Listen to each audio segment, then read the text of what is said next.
और 9 सके न्यूज में संसद सत्र से जुड़ी खबरों और सियासी घमासान की बात करते हैं। संसद के शीतकालीन सत्र का आज 10वां दिन है। संसद की सुरक्षा में चूक पर हंगामे के पूरे आसार। दोनों सदनों में चर्चा की लगातार मांग कर रहे हैं विपक्षी नेता। 14 सांसद पूरे सत्र से निलंबित। संसद की कार्यवाही में बाधा डालने का इन पर आरोप। विपक्ष ने गुरुवार को लोकसभा और राज्यसभा में जमकर किया था हंगामा। संसदीय कार्य मंत्री प्रहलाद जोशी का बयान। लोकसभा से कुल 13 सांसद निलंबित। वेल में मौजूद नहीं रहने वाले एक सांसद का निलंबन वापस ले लिया गया है। संसद की सुरक्षा में चूक के बाद विपक्षी सांसद सदन में कर रहे थे प्रदर्शन। निलंबन के बावजूद सदन में मौजूद रहने के डेरेकी के मामले को विशेषाधिकार समिति को भेजा गया है। सभापति ने कहा, निलंबन के बावजूद सदन में बने रहना जानबूझकर आदेश की अवहेलना है। पूरे सत्र के लिए टीएमसी सांसद को किया गया है सस्पेंड। टीएमसी सांसद के सस्पेंशन के बाद कांग्रेस नेता रंजीत रंजन का आरोप, डेरेक ओब्रायन का सस्पेंशन सरकार की नाकामी को छिपाने के लिए किया गया है। डेरेक के सस्पेंशन पर टीएमसी नेता डोला सेन ने कहा, गृह मंत्री आए नहीं, ब्रीच ऑफ सिक्योरिटी हुआ तो सवाल उठाना फर्ज है। सुरक्षा में चूक को लेकर राज्यसभा में अपनी बात कह रहे थे टीएमसी सांसद। संसद में हुई सुरक्षा चूक पर कांग्रेस नेता मनिकम टैगोर ने मांगा गृह मंत्री का इस्तीफा। कहा, सदन में आकर जवाब दें गृह मंत्री अमित शाह। निलंबन पर बोली डीएमके एमपी कनिमोझी, जिस सांसद ने आने के लिए पास दिए उनके खिलाफ कार्रवाई नहीं, हमने विरोध किया तो निलंबन कर दिया।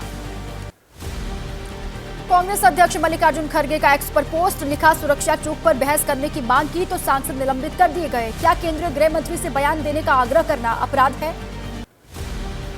समाजवादी पार्टी के अध्यक्ष अखिलेश यादव ने भी संसद कांड पर ट्वीट किया। लिखा, लोकसभा में 2 युवकों का विजिटर गैलरी से कूदना संसद की सुरक्षा के साथ गंभीर खिलवाड़। ये घटना युवा मन की हताशा का परिणाम। समाजवादी पार्टी के नेता स्वामी प्रसाद मौर्य ने एक्स पर लिखा, बेरोजगार नौजवानों ने जो किया वो ठीक नहीं, लेकिन उसे बेरोजगारी और भूख की पीड़ा के दर्द से भी जोड़कर देखा जाना चाहिए।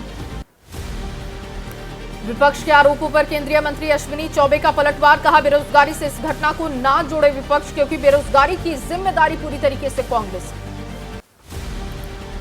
भारतीय राष्ट्रीय लोकदल के नेता अभय सिंह चौटाला का बयान। अगर देश में ऐसे ही हालात रहे तो हर नेता के घर में बेरोजगार बच्चे संसद भवन जाएंगे और सरकार से सवाल पूछेंगे। जेडीयू अध्यक्ष ललन सिंह का बयान। सरकार की नाकामी छुपाने के लिए सांसदों को सस्पेंड किया गया। आरोपी, यदि किसी कांग्रेस सांसद के पास से घुसे होते तो यही सरकार देश में शोर मचा रही होती।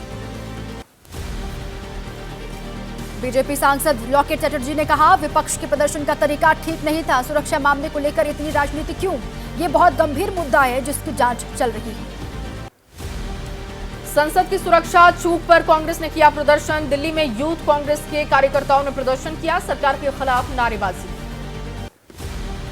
बीजेपी नेता अमित मालवीय का एक्स पर पोस्ट। आरोपी ललित झा का टीएमसी कनेक्शन होने का दावा किया। बीजेपी नेता ने विपक्षी गठबंधन पर भी उठाई सवाल। और अब 9 सके न्यूज में बात करेंगे राजनीति से जुड़ी खबरों। लोकसभा में हुई सुरक्षा चूक के बाद हरियाणा विधानसभा में भी अलर्ट। हरियाणा में आज से शुरू होगा विधानसभा का शीतकालीन सत्र। विधानसभा भवन और आसपास बढ़ाई गई सुरक्षा। दिल्ली विधानसभा का आज से शुरू होगा शीतकालीन सत्र। सुबह 11 बजे से शुरू होगी सदन की कार्यवाही। दिल्ली में पानी संकट और सरकारी कामकाजों के गतिरोध पर चर्चा संभव। सदन में हंगामे के पूरे आसार। रांची में भी आज से शुरू होगा झारखंड विधानसभा का शीतकालीन सत्र। 7 दिनों का होगा शीतकालीन सत्र। 21 दिसंबर तक चलेगी सदन की कार्यवाही। सदन में उठ सकता है सांसद धीरज साहू पर आईटी रेड का मुद्दा। शीतकालीन सत्र से पहले सीएम हेमंत सोरेन ने की सर्वदलीय बैठक। कहा, उम्मीद है कि सत्र सार्थक होगा। लोकसभा में सुरक्षा चूक मामले को बताया गंभीर चिंता का विषय। धीरज साहू पर आईटी रेड मामले में बीजेडी नेता प्रसन्ना आचार्य ने बीजेपी का पलटवार किया। कहा, नवीन पटनायक की भ्रष्टाचार पर जीरो टॉलरेंस वाली सरकार पर सवाल उठाने वाले खुद को आईने में देखें। गोवा हवाई अड्डे पर तमिल महिला के अपमान का आरोप है। तमिलनाडु के सीएम स्टालिन का एक्स पर पोस्ट। हिंदी नहीं जानने पर महिला को नीचा दिखाने की कोशिश की। नागपुर में महाराष्ट्र कैबिनेट के फोटो सेशन में लगे जय श्री राम के नारे। फोटो सेशन में सीएम शिंदे, डिप्टी सीएम और तमाम विधायक शामिल थे। विधायकों ने की नारेबाजी। मध्य प्रदेश में एक्शन में मोहन सरकार। भोपाल में बीजेपी कार्यकर्ता का हाथ काटने वाले आरोपी के घर पर गर्जा बुलडोजर। फारूक राइन है बीजेपी कार्यकर्ता पर हमले का आरोपी। एमपी कांग्रेस के नेता कमलनाथ का बीजेपी सरकार पर आरोप। विवाद के लिए कुछ न कुछ बहाना ढूंढ रही है बीजेपी। समाज में नहीं होना चाहिए विवाद। 9 सेकंड न्यूज में देश और राज्यों से जुड़ी कुछ अहम खबरें आपको दिखाते हैं। उत्तर प्रदेश के डिप्टी सीएम ब्रजेश पाठक का बयान। अयोध्या में एयरपोर्ट रेलवे स्टेशन के साथ साथ विश्व स्तर की सड़कें भी बनकर तैयार। शिरोमणि अकाली दल के अध्यक्ष सुखबीर बादल ने श्री अकाल तख्त साहिब से माफी मांगी है। कहा उनकी सरकार के दौरान सिख कौम से हुई थी बेअदबी का अफसोस है उन्हें। पटना में इन्वेस्टर समिट में कई एमओयू साइन किए गए हैं। उद्योगपति प्रणब अडानी ने सीएम नीतीश कुमार की तारीफ की। नीतीश सरकार के कामों की सराहना भी की। पीएम मोदी के वाराणसी दौरे से पहले काशी पहुंचे सीएम योगी। पीएम मोदी के कार्यक्रम की तैयारियों का जायजा भी लिया। अधिकारियों के साथ समीक्षा बैठक।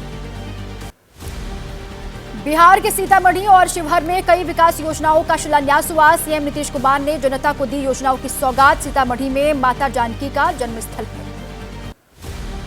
पटना में शिक्षा विभाग के अपर मुख्य सचिव के पाठक ने जारी किए निर्देश। शिक्षकों को विद्यालय के 15 किलोमीटर के दायरे में रखना होगा आवास।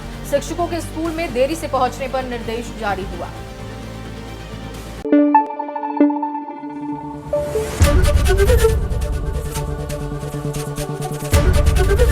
एबीपी न्यूज आपको रखे आगे।